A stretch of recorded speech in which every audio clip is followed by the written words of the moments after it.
Bueno, esta es la segunda parte sobre el tema de Colosenses que estábamos tratando. Nos habíamos quedado analizando el verso 14, 14 sobre el término específicamente dogma. Y ya habíamos analizado el contexto anterior a los versos 14, 15, 16 y 17, que es lo que que estamos analizando en sí. Del verso 14, 15, pues sacamos algunos detalles interesantes. Y habíamos quedado en que una vez dicho de que el término dogma no aplica a decretos divinos, sino a decretos humanos, habíamos dicho que existía un pasaje donde al parecer,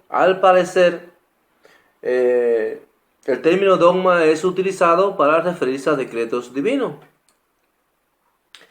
Y es bueno abordar este tema específicamente porque no sería honesto de mi parte ni ético el que obviara este pasaje, lo pasara por alto y siguiera enarbolando el criterio que defiendo o la postura o la opinión que defiendo de que el término dogma nunca se refiere en la escritura a decretos divinos. Por lo tanto, es necesario allí donde existe un pasaje donde el término dogma está presente y al parecer señala decretos divinos, pues que se aborde y que se aclare mi postura, mi posición y mi interpretación sobre el uso y la aplicación de ese término en ese pasaje en específico.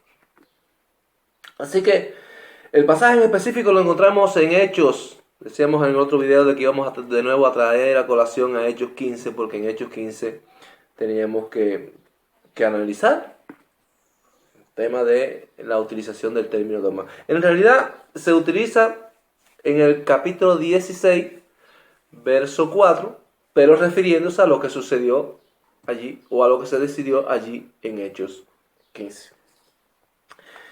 En Hechos 16, capítulo 4, dice, al pasar por las ciudades les comunicaban las decisiones que habían acordado los apóstoles y los ancianos que estaban en Jerusalén para que las guardaran. Aquí el término decisiones o decretos, como la mayoría de traducciones, el término que se utiliza en el griego es dogma. Y es válido, de hecho es el único argumento que de verdad encuentro válido del cristianismo hacia nosotros con respecto a esta opinión o a esta interpretación. Es válido el que se defienda de que aquí, al parecer, se está refiriendo a decretos divinos. ¿Por qué? Porque en el capítulo 15, verso 28, recordemos que esto que se está diciendo de que se comunicaban las decisiones que habían acordado los apóstoles eran las decisiones de lo que los gentiles deberían de guardar en las naciones. O sea, la sangre, la idolatría, el ahogado. Y entonces, pues, sobre esas decisiones es lo que el escritor de la Carta de los Hechos llama en el verso 4 dogma, o utiliza en el escrito que nos han llegado el término dogma en griego. En el capítulo 15 decía, en el verso 28, lee de la siguiente manera: pues ha parecido bien al Espíritu Santo y a nosotros no imponer ninguna carga más que estas cosas necesarias, que se abstengáis de esto, de aquello y del otro. Por lo tanto, en la lectura tal parece que Santiago recibió la inspiración del Espíritu Santo para hacer esta decisión. Y si Pablo estuvo inspirado allí y fue una inspiración del Espíritu Santo, la decisión aquella se tomó bajo la inspiración del Espíritu Santo, es honesto y honrado decir que también es un decreto divino y que por lo tanto si utiliza el término dogma para esto, el término dogma sí se utilizaría en la Escritura para referirse a decretos divinos. Esa es la posición honesta y ética sobre esta controversia. Ahora, la verdad es, ¿estaba Santiago inspirado por el Espíritu Santo? Aquello que se decidió allí fue porque el Espíritu Santo inspiró a aquellas personas a que decidieran que los gentiles debían de guardar estos 4 parámetros. Esa es la pregunta. Yo creo y estoy convencido, hermanos míos, cristianos y los que no son cristianos, de que no existe la más mínima posibilidad de interpretar que Santiago y los ancianos estuvieron inspirados por el Espíritu Santo a la hora de tomar estas decisiones. Y que por lo tanto, sí se le puede llamar dogmas. Recuerden que dogma es un decreto humano, de origen humano, de personas con autoridad, sea en el campo gubernamental, político, religioso y demás. Ya esto lo he aclarado otras veces. Pero de origen siempre humano, independientemente de la autoridad que puedan tener. Y el renglón donde tengan esta autoridad. Bien, yo voy a invitarlos a dar un pequeño paseo por las Escrituras. Pero primero que nada yo les voy a decir esto para luego demostrarlo con la Escritura. En el primer siglo, un judío, un hebreo, como Jacob o Santiago, y como los demás apóstoles, cuando leían el Tanakh, o sea, las Escrituras, el mal llamado Antiguo Testamento, cuando leían el Antiguo Testamento, decían que el Espíritu Santo había dicho. Fíjense. O sea, la costumbre de aquel tiempo, por eso es bueno contextualizarnos culturalmente a la hora de interpretar la Escritura para no sacar conclusiones apresuradas. Cuando un hebreo leía las Escrituras, lo que él entendía como Escritura, aquello que Pablo dijo a Timoteo, toda Escritura es inspirada por Elohim. Bueno, cuando leía aquello que era inspirado por Elohim, decía o acostumbraba a decir, el Espíritu Santo así dice, o así ha dicho el Espíritu Santo, o ha parecido bien el Espíritu Santo. Es muy fácil de demostrar. De hecho, nada mejor para demostrar este hecho que la carta dirigida a los hebreos. O sea, una carta escrita por hebreo y dirigida a hebreos. Vamos a citar dos pasajes de tres que pudiéramos citar, pero vamos a citar dos. Son los más específicos y los más claros. Hebreos capítulo 3. Y luego vamos a ver qué pasó entonces en el capítulo 15 de los Hechos, del libro de los Hechos, para ver qué similitud tiene con esto. En Hebreos capítulo 3, verso 7. Recuerden que estoy leyendo de una Reina Valera. Por eso, dice el escritor de la carta a los hebreos, que dicen algunos que es Pablo, otros que no. Tampoco vamos a entrar en ese detalle, ¿vale? Dice el escritor de la carta a los hebreos, por eso, como dice el Ruach HaKodesh, o sea, como dice el Espíritu Santo, si hoy oyeres mi voz, no endurezcáis vuestros corazones, como en provocación en el día de la tentación del desierto, donde me tentaron vuestros padres, me pusieron a prueba y vieron mis obras 40 años. O sea, aquí el escritor de la carta a los hebreos evidentemente está citando del Tanakh, de uno de los profetas, y está diciendo, en el inicio de esa cita, o antes de hacer esa cita, dice, por eso, como dice el Espíritu Santo, o sea, el Espíritu Santo, no estaba él siendo inspirado, el escritor hebreo, en ese momento, sencillamente estaba citando de lo que el Espíritu Santo había dicho en el Tanakh. ¿Entendéis? Una clara evidencia de que un hebreo acostumbraba a decir cuando citaba la Escritura, así dice el Espíritu Santo. Capítulo 10 de la carta a los hebreos, verso 15 en este caso. Leo. El Espíritu Santo nos atestigua lo mismo porque después de haber dicho, y aquí cita, este es el pacto que haré con ellos después de aquellos días, dice el Señor, pondré mi ley en sus corazones y en su mente la escribiré. Está citando de Jeremías 31. O sea, está citando del Tanakh. Y una vez más se demuestra que cuando un hebreo citaba de las Escrituras, decía que quien había dicho aquello, quien testificaba aquello, quien era el Espíritu Santo. ¿Verdad? Tanto, independientemente de que creamos que así es, de que el escritor de la carta hebrea está inspirado, no digo que no, él lo que está haciendo es citando el Antiguo Testamento y diciendo que esta cita pertenecía a lo que el Espíritu Santo había dicho, había testiguado, etcétera, etcétera. Ese es lo que culturalmente se acostumbraba en la época del primer siglo, cuando un hebreo citaba de la palabra, del Tanakh.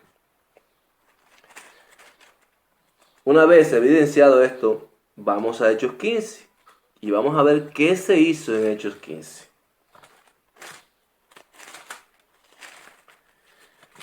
En Hechos 15, específicamente en el verso 13 en adelante, la Escritura dice lo siguiente: cuando ellos callaron, Jacob, Santiago, respondió diciendo: hermanos, oídme. Jacob, un hebreo, el líder de la comunidad de Judea, que estaba compuesta por decenas de miles de creyentes judíos, que todos ellos, según el capítulo 21 de hecho, eran celosos por la Torá. Esto, lo que voy a leer, lo dice, lo habla Jacob, este líder. Hermanos, oídme.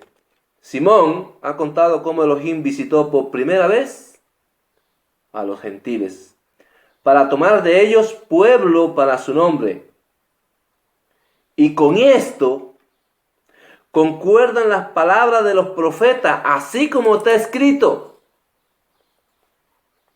Y cita una serie de pasajes bíblicos en el Tanakh que le sirven luego como respaldo para tomar la decisión que se tomó con respecto a los gentiles. Diciendo: después de esto volveré y reedificaré el tabernáculo de David que está caído, y repararé sus ruinas y lo volveré a levantar, para que el resto de los hombres busque a Adón y todos los gentiles sobre los cuales he invocado mi nombre. Dice el Señor, que hace conocer todo esto desde tiempos antiguos. En otras palabras, mis hermanos, Jacob se enfrenta a la disyuntiva de una controversia y en la cual tiene que tomar una decisión. Como hebreo que era, obviamente iba a tomar la decisión basado en las escrituras inspiradas. Y a ellas se dirige, y de ella toma el sustento y el fundamento para tomar aquella decisión.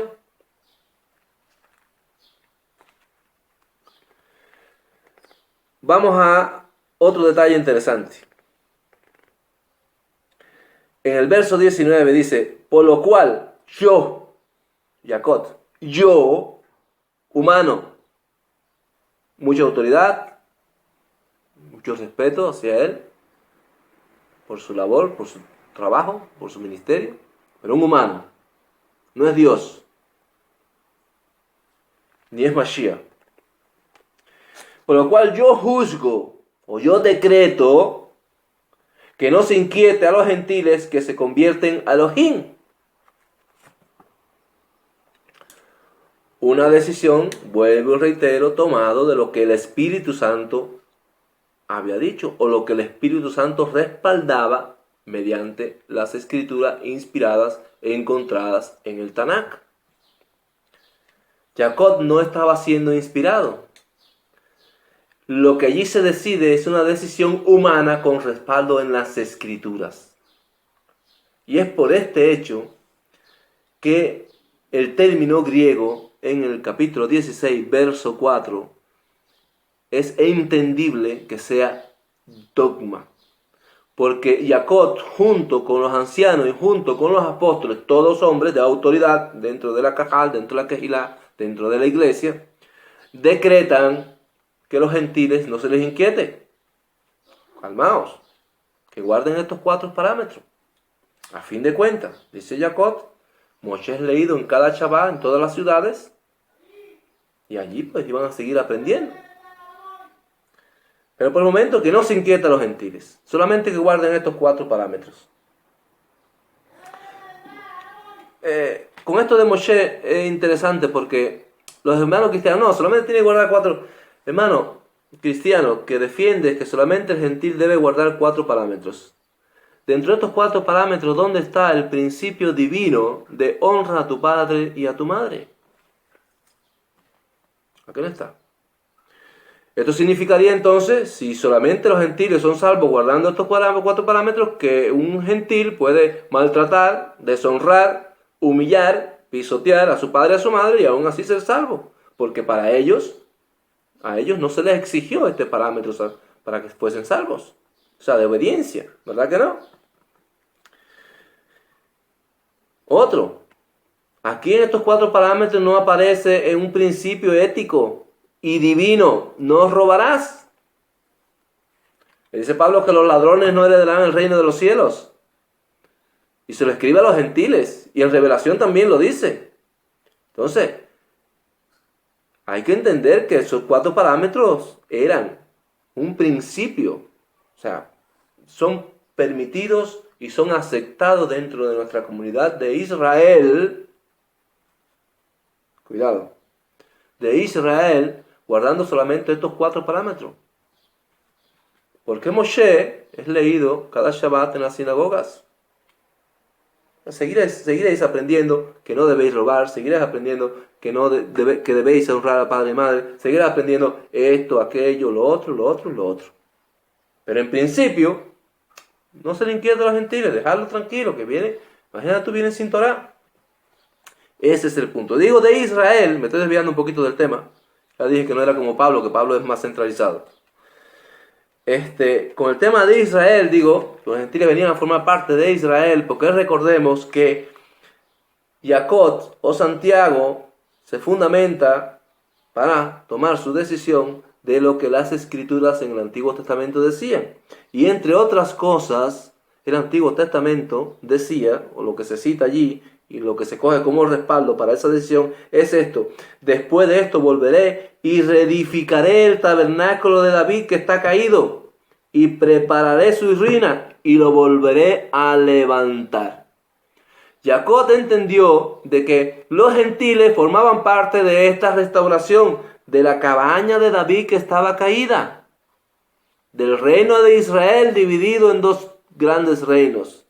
Por lo tanto, los gentiles venían a formar parte de la unificación o reunificación profética, por demás, Ezequiel 37, sobre el palo, ¿recuerdan? Palo Judá, palo de Efraín.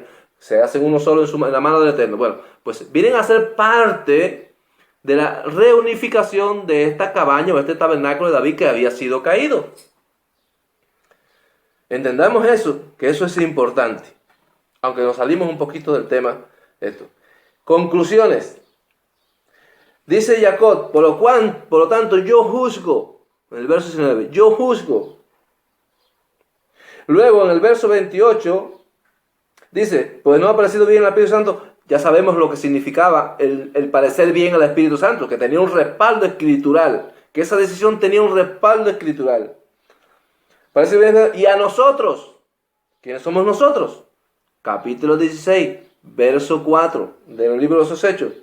Dice que había las decisiones que habían acordado los apóstoles y los ancianos que estaban en Jerusalén. Esos son los nosotros, o sea, las autoridades, los hombres que servían como autoridades dentro de la comunidad internacional de cristianos o de mesiánicos o como queráis llamarle. Esa es la realidad de Hechos 15 y de Hechos 16, 4. No existe tal inspiración. Ahora le voy a dar un ejemplo práctico de hoy día de lo que puede ser un dogma con respaldo en las Escrituras. ¿Qué es lo que pasó allí en Hechos 15? Bien, supongamos que en una quejilá, en una congregación, en una iglesia, los ancianos de la congregación deciden. Hay hermanitas que vienen con las sayitas muy cortas, con pantaloncito apretado, marcándose sus partes y demás, y los ancianos dicen, esto no está bien. Supongamos, eso es hipotético. Esto vamos a reunirnos. Y hay que tomar una decisión al respecto, a ver qué hacemos. Y los apóstoles se reúnen y leen el pasaje de que las mujeres vistan modestamente. Basado en este pasaje que para nosotros es inspirado, estos ancianos toman una decisión. Bueno, vamos a decirle a las hermanas que las sayas, las faldas, por lo menos por debajo de las rodillas y las manguitas de las blusas por aquí, por los hombros, por los codos, como hacen los hedionistas en Cuba, por ejemplo.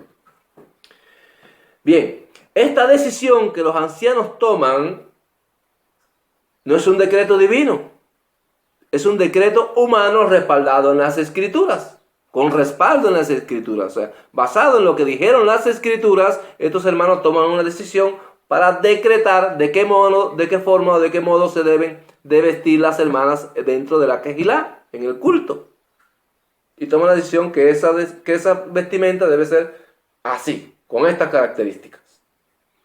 No más pantalones, falditas, y si hay pantalones pues que sean anchitos y demás y demás. Lo que hayan querido decidir los ancianos de esa quejilá, o de esa comunidad, o de esa congregación. A estas decisiones se les puede llamar dogmas, porque tienen un respaldo escritural por medio de la cual tomaron o decretaron estas cosas. Por eso, en Hechos 16:4 se le llama dogma a aquello que fue decretado en Hechos 15. Porque independientemente de que tuviesen un respaldo escritural, la decisión fue humana. Jacob, de los ancianos y de los apóstoles. Entonces me parece que queda medianamente claro el hecho de que la utilización del término dogma en el capítulo 16, verso 4, no significa que se esté refiriendo a un decreto divino. Y les anuncio también de que este es el único versículo bíblico donde se usa el término dogma en un contexto donde al parecer se refiere a un decreto divino. El único contexto es este. O sea, no existe otro texto bíblico con un contexto similar a este. Y por lo tanto me parece ya demostrado de que la razón por la que no es un decreto divino, y me parece demostrado que está más que justificado la utilización del término dogma en ese pasaje. Bien, hemos analizado entonces el verso 14, el verso 15, y ahora ya vamos entonces al verso 16 y 17.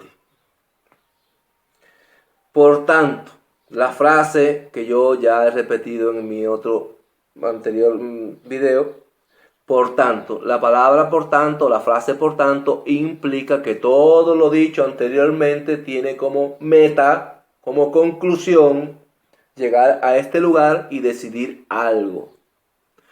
Por tanto, que nadie os critique en cuanto a comida, bebida, en cuanto a días de fiestas, a luna nueva o días de reposo. Aquí un detalle interesante, los hermanos adventistas dicen que ahí no está hablando de Shabbat, del día semanal, sino de los días festivos.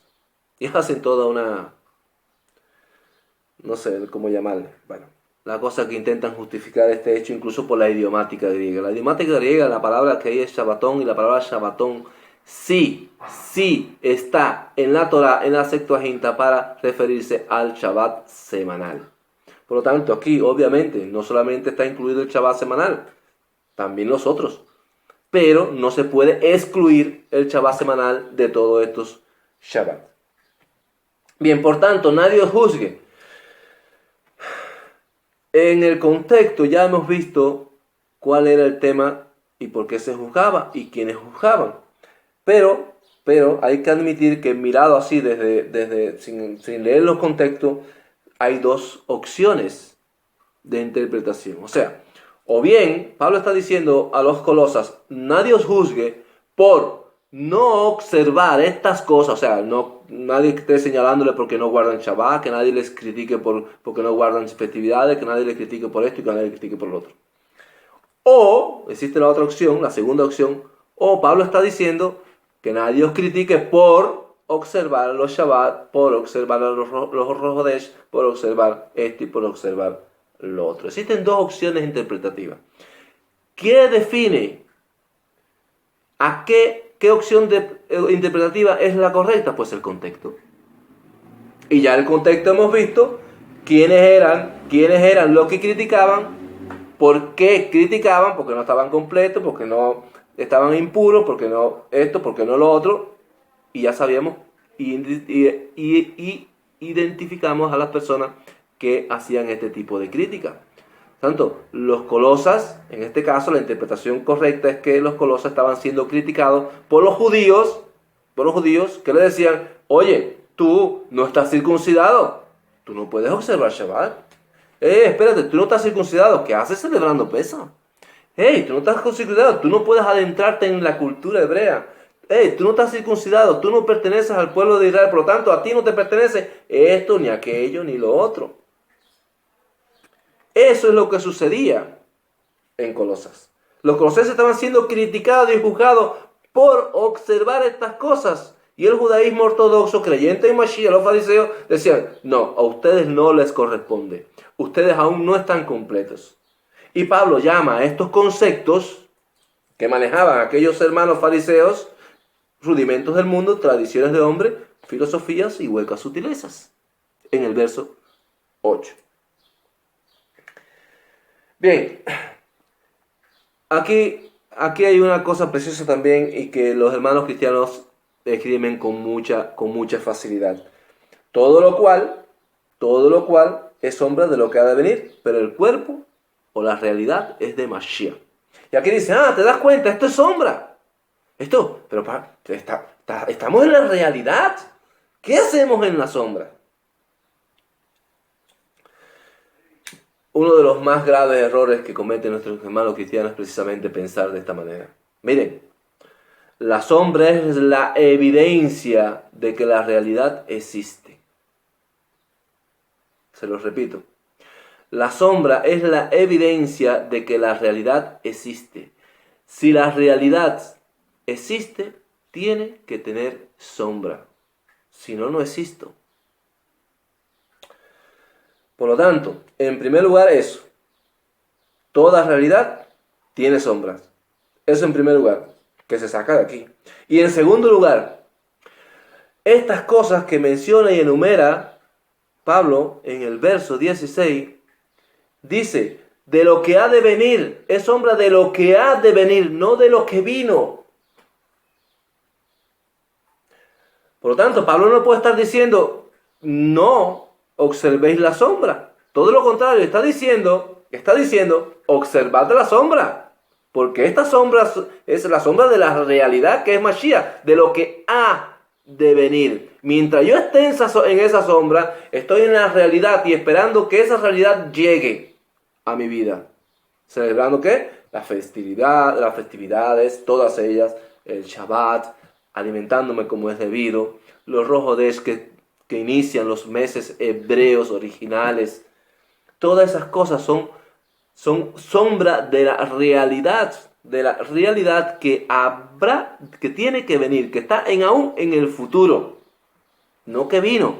Y nuestro hermano cristiano, mira, es que eso es sombra de Mashiach, ya Mashiach vino, ¿sí? ¿Qué? Mashiach vino. Pero Pablo dice aquí que es sombra de lo que ha de venir, no de lo que vino. De lo que ha de venir, hermanos cristianos. Bien, todo lo cual es sombra de lo que ha de venir, pero, hay un pero. Y aquí sí nos toca de cerca a nosotros los que estamos dentro de la restauración, porque aquí sí es verdad que nos aplica un montón, hermanos. Nosotros hemos creído, y muchos de nosotros hemos caído en ese error, de que estando en la sombra, el mundo se puede acabar. Cuidado, yo estoy en la sombra y punto. No. Pablo especifica muy bien y de manera muy clara y tajante de que de que la realidad es Mashiach. No lo pierdas de vista, jamás. Cuando usted celebre Shabbat, cuando usted celebre los Moedim, cuando usted celebre el Rosh Hodesh, cuando usted o cuando coma Pesach, los alimentos que tienen que ver con el tema ritual y demás, usted tenga en cuenta de que esto es sombra de Mashiach, no la realidad en sí mismo. Entonces, los hermanos, muchos de nosotros, hemos negado a Mashiach porque ya nos adentramos en la cultura judía y creemos que tenemos al león agarrado por el rabo. Y no, que va, lo tenemos agarrado por la melena. Y es peligrosísimo. Por lo tanto, las festividades, sí, aleluya por ellas. Todas las observancias, sí, aleluya por ellos. Pero sin olvidar, hermanos, esta advertencia que Pablo nos hace en el verso 17. La realidad es Mashiach. Los otros son sombras. No le des más importancia a las sombras que a la realidad. Es lo que Pablo te está diciendo. Y me está diciendo a mí y le está diciendo a todos. No le demos más importancia a las sombras que a la realidad, porque estas sombras sin la realidad no son nada. Nada, absolutamente nada. Eso que se entienda. Bien, seguimos demostrando que Pablo sigue teniendo una línea argumentativa lineal que no se aparta de ella en ningún momento. Dice en el verso 18: nadie os prive de vuestro premio, afectando humildad y culto a los ángeles, entremetiéndose en lo que no ha visto, vanamente hinchado en su propia mente carnal, y no uniéndose a la cabeza. Verso 10, ¿se acuerdan? Leámoslo. Y vosotros estáis completos en él, que es la cabeza de todo principado. ¿Por qué te vas a sujetar a las potestades y los principados que te limitan, hermano cristiano? Al judío que te dice, tú no puedes hacer esto y no puedes hacer lo otro y no puedes acceder a aquello y no te puedes bendecir con esto, porque tú no estás circuncidado, porque tú no has nacido de nuevo, porque tú no has pasado por la tevilá, porque tú no has sido santificado y purificado. ¿Por qué te vas a someter a una autoridad cuando la verdadera autoridad, el jefe, el que manda, el cabeza, es Mashiach? Usted, hermano cristiano, cuando usted no obedece Torah, cuando usted no se enriquece con estas maravillas de la Torah, que son una bendición, yo no sé dónde han sacado el cristiano de que la Torah o alguna parte de ella sea una maldición, por favor. Lo que es una maldición en la Torah es la condena que pesa sobre ti por medio de esa ley cuando pecas. Por eso ya no estamos bajo esa ley. Pero todo lo demás, hermano, las festividades, la obediencia a todos los mandamientos, incluso los Ixit, todas estas cosas son bendiciones. ¿Cómo vas a decir que son maldiciones, hermano cristiano? Insólito. Bien. No haciéndose a la cabeza, no te sujetes a las autoridades que están fuera, desligadas de la verdadera autoridad a la que nosotros debemos someternos, que es Mashiach. En virtud de quien todo el cuerpo, nutriéndose y uniéndose por las coyunturas y ligamentos, crece con el crecimiento que Elohim da. Nosotros no tenemos crecimiento. Estamos hablando ya ahora, tanto los hermanos cristianos perfectos, pero también los hermanos de la restauración. No hay crecimiento, hermano, cuando nos intentamos alimentar de las ramas que no tienen savia. No hay crecimiento, hermano. Entiéndelo. La cabeza es Mashiach y Él ha creado el entramado necesario para que nosotros nos alimentemos. Entre ellos están estas cosas preciosas, las festividades, los Shabbat, los Rosh Hodesh y todas estas cosas maravillosas que el Eterno nos regala mediante su instrucción, mediante su Torah. Pues si habéis muerto con Mashiach, dice el verso 20, si habéis muerto con Mashiach, En cuanto a los rudimentos del mundo, y aquí vamos a hacer un alto, el verso 12 decía que fuimos sepultados en él en su bautismo, en el cual fuiste también resucitados con él mediante la fe en el poder de los que lo levantó de los muertos. Fuimos sepultados con Mashiach mediante la Tevilá. Por tanto, morimos con él. ¿Entendamos? Morimos con él. ¿A qué morimos? Pues precisamente a todos los rudimentos del mundo. Sí, morimos a nuestra vieja personalidad, a nuestra pecaminosidad, morimos a nuestra inmundicia, nacimos como un nuevo hombre, pero también morimos al apego que teníamos a los rudimentos del mundo, aquello que se nos imponía, aquello que se nos quería imponer, aquello que los judaísmos decían: si tú quieres gustar de la Torá y de las bendiciones que emanan de la Torá, tienes que circuncidarte. No. Nosotros morimos a los rudimentos del mundo, que eran filosofías, ¿qué cosa? Según el verso 8, filosofías y huecas sutilezas, tradiciones de hombres. No la circuncisión en sí, cuidado. Sino el hecho de que para ser salvo tenemos que circuncidarnos. Cuidado. Que no es lo mismo, ya lo decíamos en el primer video. No es lo mismo una cosa que la otra. Siempre el condicionante ese de que para ser salvo tenéis que circuncidaros. O guardar la ley para justificaros. No. La ley no es una justificación de nadie. La circuncisión no salva a nadie. Fuimos salvos por gracia, cuando estábamos en la suciedad, en la inmundicia, en el viejo hombre. Y aquí un detalle, ahora viene creo que lo mejor de todo esto, Yo lo siento mucho que lo dejé ya pasa casi al final. Y viene lo mejor de todo. Así que si habéis muerto con Mashiach, en cuanto a los rudimentos del mundo, ¿por qué, como si vivieses en el mundo, os sometéis a decretos, término griego, dogma? ¿Por qué, como si vivieses en el mundo, os sometéis a preceptos tales como no manejes, no gustes, no toques? ¿Quién les decía esto a los colosas? ¿El judío? El judío que decía: no, tú no estás circuncidado. No, espérate, tú no puedes ni tocar, ni gustar, ni palpar, nada de la Torá. Eso es nuestro. Y para aquellos que se circuncidan con la intención de ser salvos. ¿Entendéis? Que claro, ¿verdad? Es que yo lo veo tan clarito. Yo lo veo, la verdad, de manera tan transparente. Pues si habéis muerto con Mashiach en cuanto al rudimentos del mundo, ¿por qué si viviese en el mundo sometéis a dogmas tales como no manejes, no gustes, ni aun toques? A los dogmas que el judaísmo esgrimía contra de los colosas para que no obedecieran Torá, para que no se beneficiaran de la Torá, para que no se bendijeran de la obediencia a la Torá. A esto es a lo que no podemos someternos, a estos dogmas es a lo que no podemos someternos. Y dice el verso 22, en conformidad a mandamientos y doctrinas de hombres. ¿Usted escuchó bien?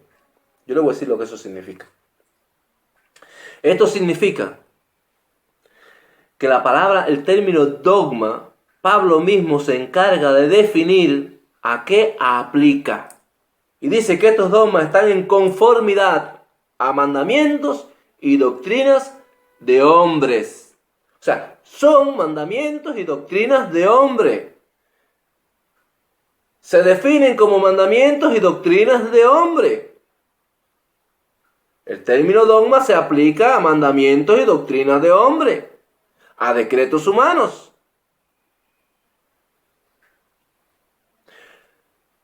Si Pablo, hermanos cristianos, no es suficiente autoridad para vosotros, si Pablo no es suficiente autoridad para vosotros, yo no sé qué autoridad es la vuestra. Pero Pablo está diciendo que el término dogma que se utilizó allí en el verso 14 y que se clavaron en la cruz eran mandamientos y doctrinas de hombres. quiero decirle algo, ahí en Colosenses 2:20 el término dogma es compuesto. En un video anterior hablaba sobre qué significa o qué implica un término compuesto. Aquí en el Colosenses 2:20 aparece el término dogmaticeste. Un poco complicado, porque son como el alemán, que el alemán cuando empieza... el alemán es un idioma también que tiene términos compuestos, vamos, hasta 3 y 4 une ahí y lo suelta en una sola palabra. Vamos, es lo maquiavélico, yo digo que es. Bueno, aquí también es el caso, y es un poco difícil. Dogmaticeste. Es un término que no es único en la escritura, en el libro de Esther, específicamente en el capítulo 3, verso 9, refiriéndose a lo que Amán quería que el rey decretara. Voy a leer el pasaje para que se entienda.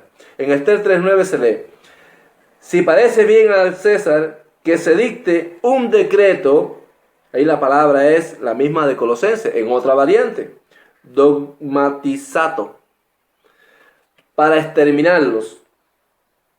O sea, si parece bien al rey que se dicte el decreto para exterminarlo, y yo entregaré 10.000 talentos de plata en manos de los funcionarios de la hacienda para ponerlos en el erario del rey.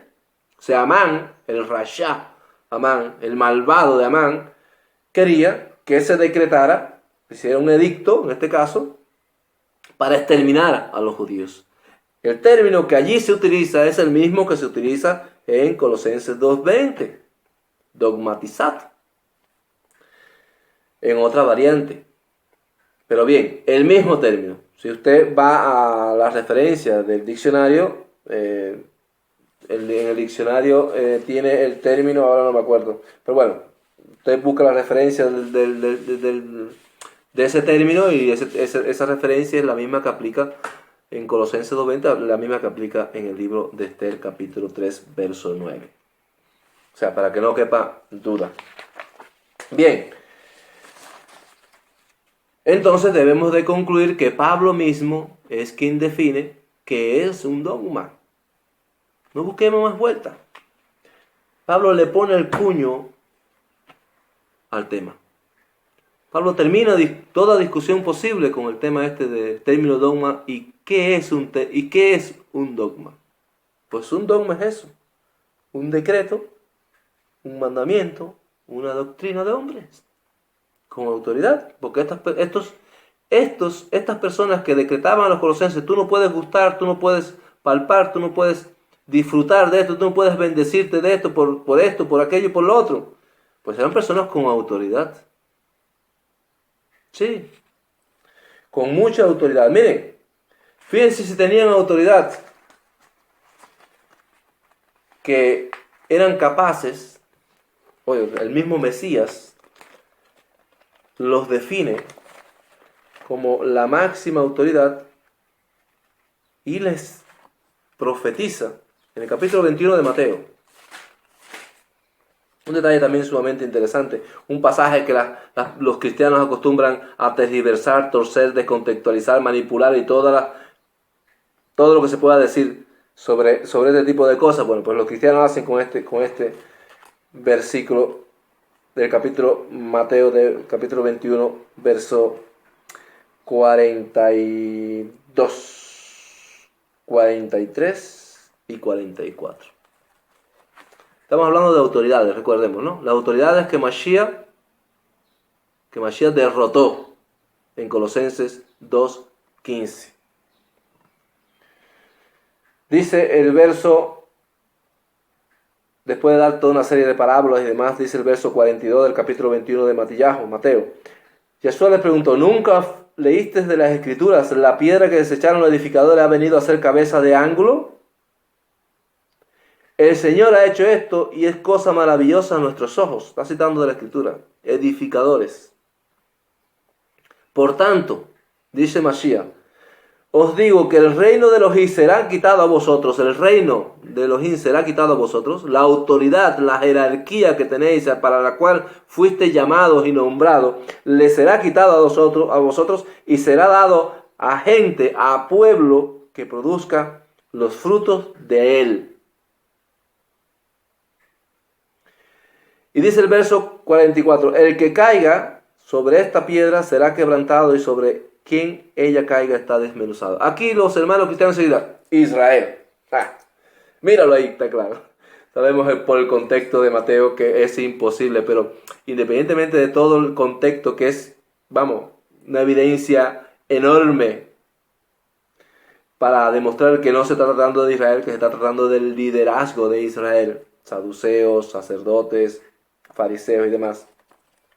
El verso 45, que los cristianos normalmente se olvidan de citar, cuando citan el verso 42 al 44, se olvidan siempre del verso 45, no sé por qué. El verso 45 dice, al oír sus palabras, los principales sacerdotes y los fariseos entendieron que hablaba de ellos. Pero al buscar cómo echarle mano, temían al pueblo porque éste le tenía por profeta. O sea, está haciendo una distinción, en primer lugar, de a quienes iban dirigidas las palabras, y ellos mismos lo entendieron, y el evangelista Matillahu lo entendió así, y así lo dejó plasmado, y hace una diferenciación con el pueblo que estaba escuchando a Mashiach en aquel momento, y que lo tenía, según este pasaje, por Naví, por profeta, con todo lo que ello implicaba dentro del contexto cultural religioso de que una persona sea reconocida en aquel tiempo y en aquel momento como profeta. Bien, pues estas autoridades les fue quitado el reino, fueron derrotadas, exhibidas públicamente por Mashiach. Sus dogmas fueron anulados, sus decretos, sus normas humanas fueron anuladas completamente. Sus filosofías fueron dejadas sin ningún tipo de acción, sin ningún tipo de poder. Sus tradiciones de hombre que limitaban a los gentiles, que se oponían a que los gentiles se bendijeran con la obediencia de la Torá, fueron quitadas, eliminadas y clavadas en la Torá. Todas esas cosas que eran conforme a los rudimentos del mundo y no conforme al Mashiach, a la cabeza, a quien es el jefe, al que manda, al que pone las normas, a quien decreta, fueron eliminadas, fueron exhibidos públicamente, dice Pablo en el verso 15. O sea, todo el mundo supo de que ya ellos no tenían autoridad para decretar absolutamente nada. La autoridad le fue dada a pueblo que era obediente. Al mismo pueblo de Israel, pero aquella parte que no fue endurecida, aquella parte que sí obedeció, aquella parte que se quedó injertada en su propio libro natural, capítulo 11 de Romanos. Yo creo, hermanos, que dicho todo esto, las cosas quedan claras. Hay que leer el último versículo del verso 23. Dice, tales cosas, o sea, los dogmas, estos que dicen no toque, no palpe, estas cosas que están en conformidad con mandamientos y doctrina de hombre, tales cosas tienen a la verdad cierta reputación de sabiduría, cierta imagen de sabiduría. Es verdad que decimos, estamos admirados, son nuestros hermanos mayores, qué sabiduría hay, nuestro jajamín, como acostumbramos a decirles a nuestros hermanos mayores que están endurecidos en Mashiach, aún a nuestro jajamín. Bueno, pues de verdad tienen cierta reputación de sabiduría y culto voluntario, o sea, yo voluntariamente puedo someterme a este tipo de cosas, a este tipo de dogmas, a este tipo pero de nada sirven, no tienen valor, dice la Escritura, alguno contra los apetitos de la carne. Y nosotros estamos para luchar precisamente contra aquello que nos arrastra al pecado, contra aquello que nos lleva irremediablemente a la muerte, a la desobediencia, a los apetitos de la carne. Esa es nuestra lucha constante. Porque nosotros fuimos llamados a la santidad, a santificarnos por medio de la Torá. Y la santificación, recordemos que es un proceso. Nosotros los gentiles, los que provenimos de las naciones, somos llamados a ser santos. Por lo tanto, estamos en un proceso de santificación.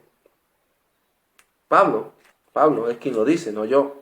Hay un hermano dice, no, nosotros fuimos santificados. No, nosotros estamos en un proceso continuo de santificación. Ojalá ya fuéramos santos. Ojalá Es una costumbre de mi país. No se debe decir, pero bien. Ya quisiéramos ser considerados santos. No me acuerdo si es la primera carta a los Corintios o la segunda. No es la segunda carta a los Corintios, capítulo 7, verso 1. Es bueno siempre, porque recuerden que la numeración de nuestros capítulos, de nuestras Biblias, de nuestros versículos, a veces pues comienza este es un ejemplo, capítulo 7, verso 1, pero sin embargo es bueno leer el contexto del capítulo 6 final para saber a qué Pablo se refiere. Pero bueno, lo que estamos tratando de demostrar es que la santidad es un proceso. Y dice el verso 1, el que quiera saber a qué se está refiriendo exactamente, bueno, pues que lea los versículos finales del capítulo 6. Pero dice el verso 1 del capítulo 7 de la segunda carta a los Corintios. Así pues, amado, puesto que tenemos tales promesas, limpiémonos de toda contaminación de la carne y del espíritu, perfeccionando la santidad en el temor de Elohim. Perfeccionando la santidad. Todo es un proceso. Estamos en proceso de santificación. Estamos limpiándonos de las contaminaciones. Y en el contexto decía, dejen de tocar lo inmundo. No toquemos lo inmundo, hermano. Limpiémonos de toda contaminación de la carne y del espíritu. Y perfeccionemos la santidad, que es la obediencia. La santidad se obtiene por medio de la obediencia. Pedro allá dice, pues, así como está escrito, sé santo porque yo soy santo. ¿Dónde estaba escrito eso? En la Torá. Y cuando encontramos esa expresión, que la encontramos 3 veces en la Torá, decimos, bueno, pues, ¿a qué se estaba refiriendo allí en su contexto? Pues al tema de purificación. Por ejemplo, en Levítico 11 es un ejemplo de donde aparece una de las veces, sé santo porque yo soy santo. O sea, la santidad tiene que ver con lo kosher, con no contaminarnos con lo que es inmundo. La santidad tiene que ver con la obediencia de muchísimos más mandamientos, morales, éticos, demás y demás. O sea, si nosotros queremos llegar a ser santos, ¿qué tenemos que hacer en nuestra vida? Empezar a aplicar los mandamientos que fueron dados para santificar nuestras vidas. Y seguimos en el proceso de santificación. Todavía. Y seguiremos con el favor del Eterno. Agradezco la paciencia. Por último, ya ahora sí me despido. Recordarles que estos videos yo los hago sin edición, son directos. Llevamos 1 hora y 53 minutos de grabación, junto con el otro video obviamente. Y algún que otro error de palabra, de cita, de alguna cosa, pues puede haber. Por favor, quédese con lo bueno. Yo me hubiera gustado editar, pero yo desconozco totalmente las herramientas que se necesitan para editar video, para poner texto bíblico en la pantalla y demás y demás. Por lo tanto, lo único que puedo hacer desde mi limitado alcance y limitado conocimiento es esto que estamos haciendo. Así que no sé cuántos habrán llegado hasta acá, pero si alguno ha llegado hasta acá, pues mire, yo les felicito porque tiene usted un aguante, hermano y hermana, tremendo.